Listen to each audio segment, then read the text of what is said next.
Hey guys, what's up? It's me, Thomas. Tonight we're back here with Extra History, and tonight, well, we got an unusual story, because we got ourselves a Christmas ride over eggnog at West Point. Yeah, you heard right. West Point, the military academy, had themselves an Eggnog Riot. At least I think it's the military academy. I don't know.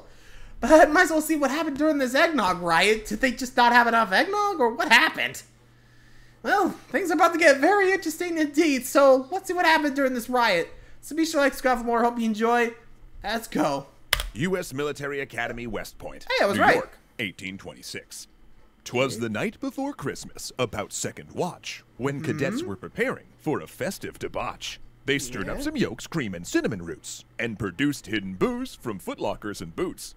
They whipped at the mixture to thicken the nog, then tipped in 3 gallons of moonshine and grog. They toasted the season, 3 keeping gallons. things quiet. And 11 toasts later, came the Great Eggnog Riot. God. So talk about eggnog. This ought to be fun. Thanks so much to What can I Tab for a help? Cause This for is gonna be supporting good. great charities. Find out how you can help for free after the episode. Good? Eggnog, a beloved holiday beverage. Creamy and sweet, kind of like a knit sweater in drink form, you know? Essentially harmless. Unless you were drinking it in 19th century America, when it would get you totally trashed. Back then, eggnog incorporated all that was cheap and plentiful in the early American Republic. Eggs and milk from dairy farms, sugar from the Caribbean Triangle trade, and who could forget huge amounts good old of alcohol. George Washington went hard with his own recipe, calling for a pint of brandy, a half pint of rum, a half pint of rye whiskey, and a Brandy, quarter rum, pint of whiskey, sherry. and sherry? Wow. Woo. But with this mixture, alcoholic. he led his guests in giving toast after toast after toast after toast, draining the glass each time.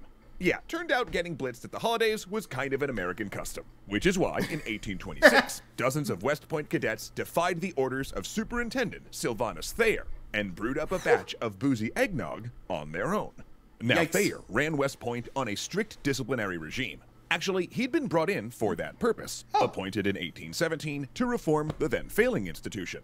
He introduced a regimented schedule, physical exercise, a new focus on engineering, a 4-year curriculum, and a series of demerits. Basically, anything you imagine when you hear the words West Point. And that... Yeah, true. Though, it's crazy to think that it was failing. Like, a military academy is supposed to be like training troops, but the fact that they had to bring a guy in to get the stuff that you associate with West Point? Wow. What the heck was going on there? Was it just a regular college back then, or was it just like so lax? Actually, now I think about that, if I remember back to ruining history on the War of 1812, they only trained 1 day a year, and they only spent that trade just getting drunk. I'm not kidding. Look at the episode. It apparently happened. Yeah. Like I said, we just won our independence. I guess they were still in the whole, woohoo, we're free phase. I mean, to be fair, independence is still, I think, fresh on some of the minds of these guys, so... But you think after what happened with the War of 1812, yeah, I'm surprised. So I guess they decided, one last round at debauchery with this Eggnog Riot. Oh boy, this is gonna be fun. also included a strict code of conduct, which forbid cadets from purchasing, possessing, and drinking alcohol. At first, Thayer made exceptions for holidays. Cadets could drink on the 4th of July and Christmas. But Independence Day 1825 had turned into a drunken embarrassment, with cadets performing a snake dance and carrying Major William Worth, the popular commandant of cadets, back to their barracks. An unacceptable loss of military bearing. So now, Thayer had banned alcohol totally, and for the Christmas of 1826, the eggnog would be served bone dry. Yet Thayer's still worried that someone, somewhere, was having a good time.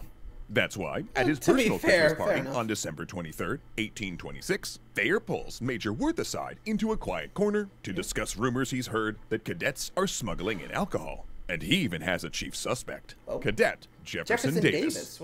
Yup, Wait, that is that Jefferson the first- Davis. As in later president of the Confederacy, Jefferson Davis. Turns out Davis is the worst drunk at the school, notorious for sneaking out to taverns. In fact, he'd just gotten out of the hospital after an incident where he'd been stumbling back in the dark and fallen down a 60-foot ravine.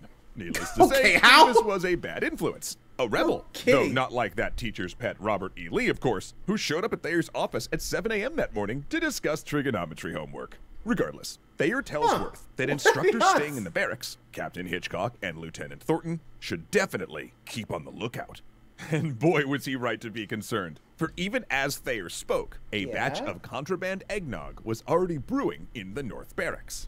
For weeks, cadets had been felching ingredients and food from the mess hall. And sure enough, Jefferson Davis was one of the instigators. The most intrepid of which had ventured out to barter for alcohol at nearby taverns, but finding the prices too expensive for the sheer quantity they needed. 4 cadets had crossed the Hudson River, where prices were cheaper. They finally settled on 2 gallons of cheap, barely aged moonshine whiskey.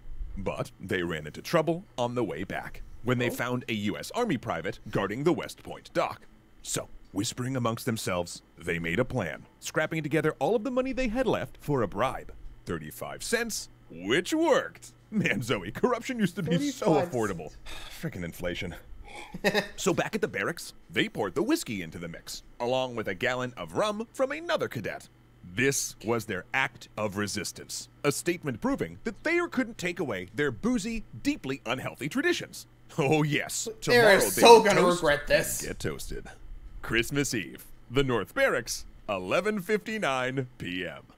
All is quiet when Captain Hitchcock makes his final night patrol. Seems like Thayer's worries were unfounded. Whatever's happening, at least it's staying quiet. He and Thornton go to bed.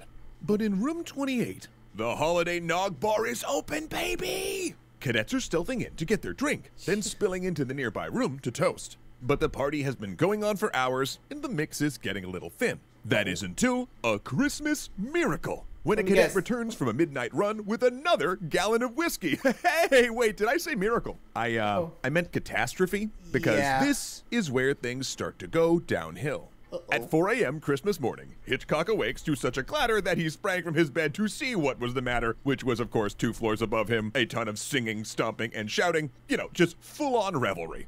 He crashes the party and finds 6 cadets in a single room. And he's halfway through ordering them all back to their beds when he hears another commotion next door. And what Hitchcock finds in that room is both pathetic and hilarious. 3 cadets completely blitzed. 2 cower under a blanket, while another tries to, and I kid you not, hide his identity by putting a hat over his face, which works exactly as well as you expect it would. Hitchcock berates them, ordering them back to their rooms. But the mood among the cadets starts to turn here a little. They're not cowed, they're angry.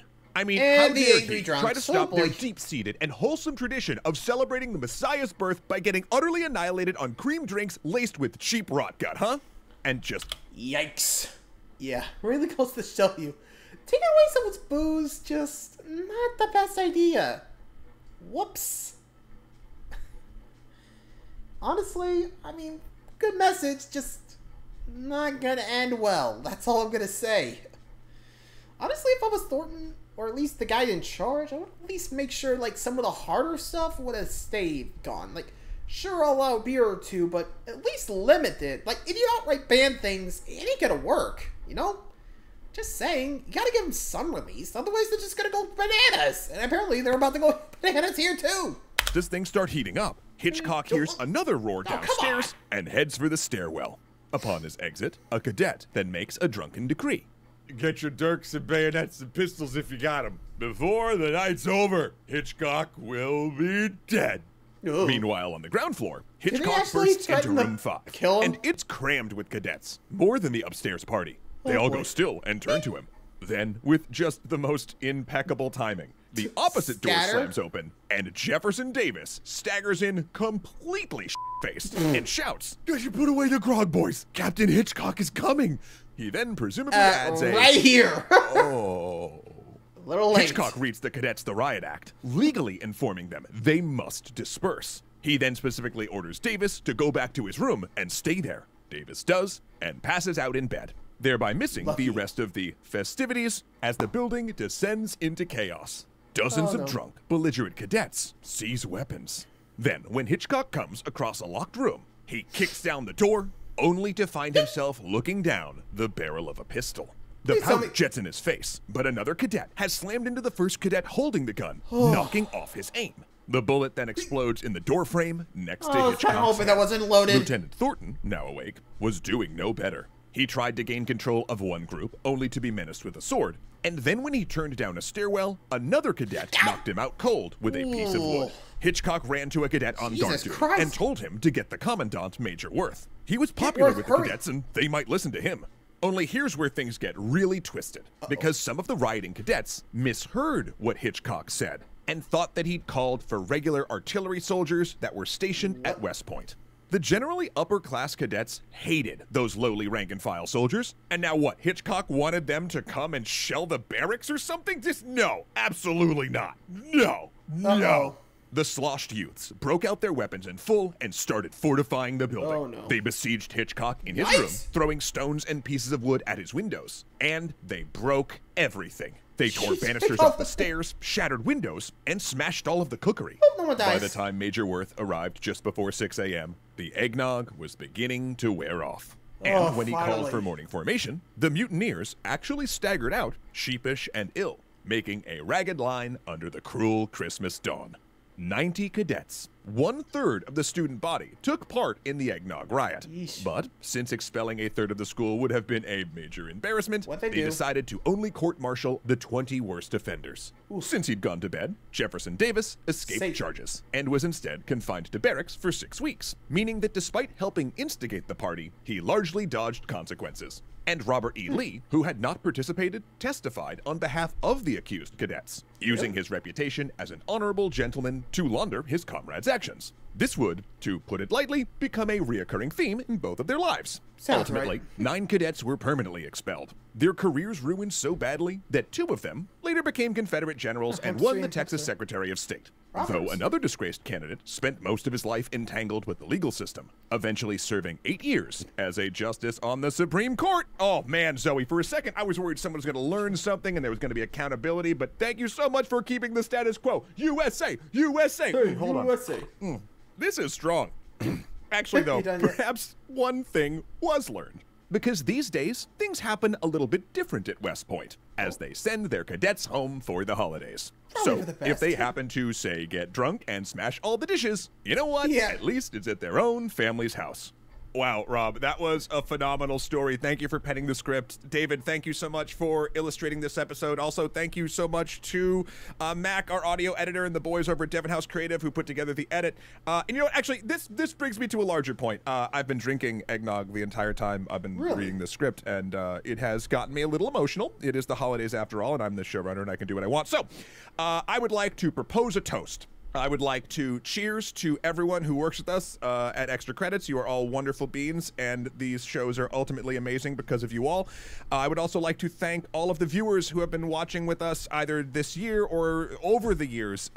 Your support and I don't know, the kind words and just being overall wonderful beings means the absolute world to me, and I know it means the absolute world to the Extra Credits crew.